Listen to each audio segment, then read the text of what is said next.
Good evening and welcome to Eagle Eye News at 6. I'm Blake Phillips. And I'm Hee-Sun Yoon. In their weekly COVID-19 update, Auburn University reported 32 positive cases for the week of February 8th. This is fewer cases than the week before, which saw 93 test positive. The total number of positive cases since September 6th is 1,985 for Auburn's main campus. If you suspect you have been exposed to COVID-19, self-report to the Auburn University Medical Clinic or on Auburn's COVID Resource Center. The state of Alabama has increased the COVID-19 vaccination process throughout the state. After having just 15 locations available across the state for vaccinations, there are now over 355 locations for citizens that want to be vaccinated. Locations across the state have been getting doses of the vaccine, but have exhausted the available amount for February. According to state officials, there have been over 900 locations approved to start vaccinating patients. It's called survival. Elwanda and Rhonda Penn, twins, 66, and finally getting their first COVID-19 shots. How was that?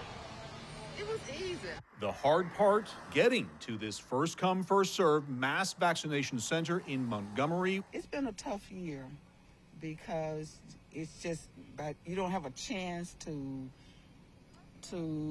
deal with one death before you got another one. For weeks, the Penns have tried to make a vaccination appointment. I have had some health issues, so I wanted to make sure I took it so it wouldn't interfere with my other problems. Alabama has struggled to get shots into arms, often at the bottom of the CDC's list on how many vaccine doses each state gets and how many they're getting into arms. That may be changing. We goaled every day for 1,000 doses. On Monday, we gave away 1,955. Yesterday, we did just over 1,500, and today we're goaling again for 1,500. Most of the vaccines at this site come from the state. Hundreds more doses kicked in by Baptist Health. How confident are you that the second shots will be there in 3 weeks, plus more first shots? We're confident, absolutely. We continue to order every opportunity we get, and we are confident that we will be able to do this again. In December, there were just 15 vaccination locations across the state. Today, there are 355, and state health officials say nearly 900 have been approved, but they need more vaccine. The federal government now pitching in with 14,000 doses going to 22 Walmarts statewide. Alabama is hopeful to continue the process to make sure that all citizens have the opportunity to get the vaccine. Researchers at 6 universities, including Auburn University, have found that mask usage was high on campuses in locations where masks were mandated. Study findings were reported and published by the Centers for Disease Control and Prevention in its Morbidity and Mortality Weekly Report. The study at Auburn is a result of a collaboration between Linda Gibson Young, an associate professor in the School of Nursing, and Andrea Perkins, a clinical lecturer in the College of Veterinary Medicine. The pair recruited students from across campus to be CDC-trained observers. Observations were made at various on and off campus locations throughout the fall semester. At the time, Auburn and 5 other universities across the country had partnered with the CDC to address the high positivity rate of COVID among the college-age demographic. Work continues for the spring semester, with 66 universities participating. Auburn remains the only university in Alabama to take part. One person is dead and another is severely injured after a small plane crashed in Coleman County, just north of Birmingham, Alabama, on Saturday. The Federal Aviation Administration confirmed the Piper PA-32 with 2 people aboard crashed and caught fire in the woods Saturday night. The Coleman County coroner identified the victim as 70-year-old John Sigmund, who was the passenger. The pilot, Frederick Dawson Holloway, was critically injured in the crash. The FAA will investigate, and the National Transportation and Safety Board will determine the probable cause of the crash. The plane crash is the second to occur in Alabama in 2 days. 2 people were killed Friday when a military plane crashed near the Montgomery Regional Airport. And coming up, the Auburn Police Division is warning the community of a new phone scam, and Mayor Anders signed a new proclamation. We'll be right back.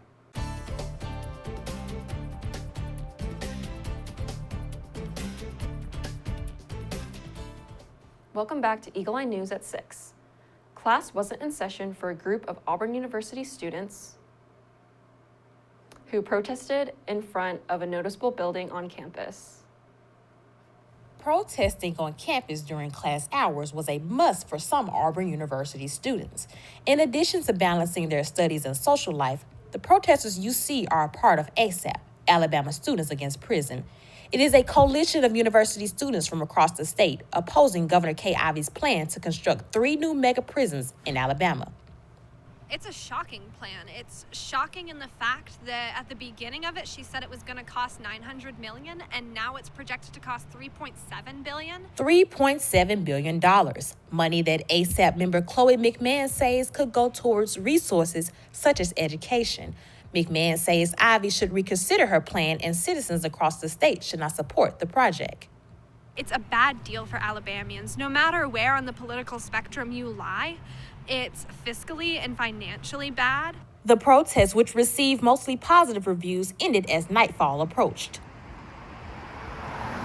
I spoke with ASAP member Morgan Duckett, who says the group decided to protest in front of Raymond J. Harbert College of Business because of Herbert's involvement in the plan. Duckett says Alabama citizens' tax dollars go more towards prison system than community resources. We spend more money incarcerating people and keeping people in prison and paying for their imprisonment than we do on mental health services in the state. Duckett says Ivey should put money into communities to prevent mass incarceration.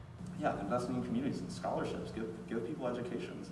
So that's what it means. There are many ways that you can invest in your community and not invest in means of just locking people up where they never have a chance. Reporting for Eagle Eye TV, Lainey Mayfield. The Auburn Police Division wants community members to be aware of a phone scam that is currently active in the Auburn area. Officers have received several reports from the community members who stated that callers have been contacting them claiming to be members of the Auburn Police Division. Be on the lookout for calls claimed to be from the police division alleging that you are being recorded, missed a court appearance or jury duty, that you need to send money, or a warrant will be issued for your arrest.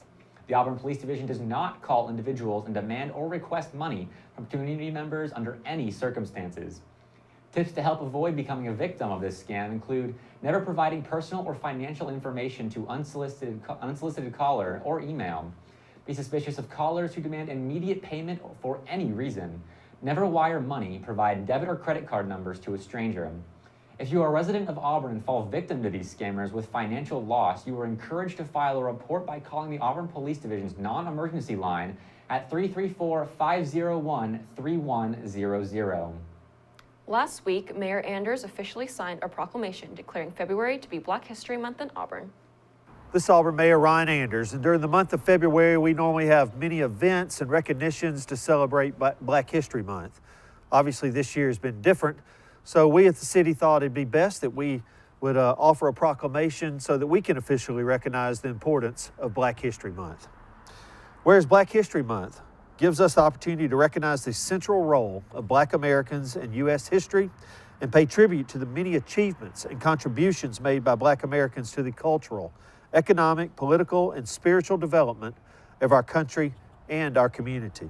And whereas Black History Month grew out of Negro History Week, which took place the second week of February to coincide with the birthdays of Abraham Lincoln and Frederick Douglass, and which was created in 1926 by historian Carter G. Woodson, who was a noted Black scholar, son of former slaves, and founder of the Association for the Study of Negro Life and History.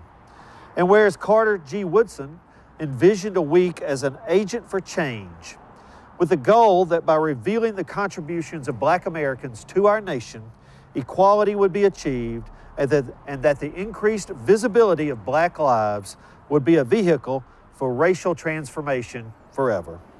And whereas since 1976, every United States president has officially designated the month of February as Black History Month. And whereas the observance of Black History Month calls our attention to the continued need to build a society that lives up to its democratic ideals of liberty, equality, and justice. And whereas the city of Auburn continues to work toward becoming an inclusive community in which all citizens, past, present, and future, are respected and recognized for their contributions to our community, our state, our country, and our world. And whereas the city of Auburn is proud to honor the history and contributions of its Black community members and those throughout the nation, now therefore I, Ryan Anders Jr., the mayor of the city of Auburn, do hereby proclaim February 2021 to be Black History Month in the city of Auburn, and I urge all citizens to celebrate the diverse heritage and culture and to continue the efforts to create a world that is more just, peaceful, and prosperous for all. Thank you. This year's event marks the 10th anniversary of the fatal tornadoes that ripped through Alabama in 2011, leading Bo Jackson to start the Bo Bikes Bama organization. Bo Bikes Bama, Bo Jackson's annual charity bike ride event, will be taking place virtually this year in accordance with COVID-19 restrictions. The newly named Bo Bikes Bama From Home event is scheduled for April 24th, and riders are encouraged to choose a route and distance that works best for them. All registered participants will receive a 2021 Bo Bikes Bama t-shirt, a commemorative bib number and bike plate to be used during the ride, a wristband, and a sticker. Riders are encouraged to register and pay the $50 fee by April 1st to receive their package in time for the ride on April 24th. The proceeds of the event will go toward the Alabama Governor's Emergency Relief Fund, which provides crucial disaster preparedness and emergency management resources for the state of Alabama. The Feed the Family Fund is a meal assistance program created to assist students experiencing food insecurity. The need-based program provides funding and dining dollars to students struggling with disrupted eating patterns, reduced food intake, and reduced food quality due to lack of financial resources. The funds are loaded onto the recipient's Tiger Card. Recipients can only use the funds at campus dining venues. Applications for the Feed the Family Fund are open annually from February 1st all the way to the 28th. Interested students can apply online now. Funds are then awarded for fall 2021 and spring 2022. Please visit their website to donate or email auburncares@auburn.edu to apply. Auburn University's collaboration with the Hudson Alpha Institute for Biotechnology in Huntsville will be the focus of Alabama Public Television's next episode of Spotlight on Agriculture, February 21st at 2 p.m. APT's Spotlight on Agriculture is a quarterly series that was introduced in 2018 to highlight agricultural programs at Auburn and their impact on the state. Auburn and Hudson Alpha merged their strengths in 2019 to improve crops for Alabama farmers. APT will highlight how their collaborative efforts are using plant breeding and genomics methods to expand the diversity of Alabama crops while making current crops more profitable for farmers. APT visited farms, industries, and research labs throughout the state to explore the potential of several new crops and the impact that they could make. One of those crops, winter-grown barley, would complement the state's emergency craft brew industry, which currently uses grains grown outside of Alabama.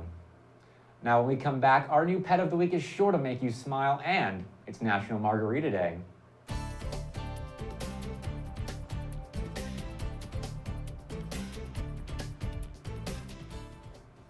Welcome back to Eagle Eye News at 6.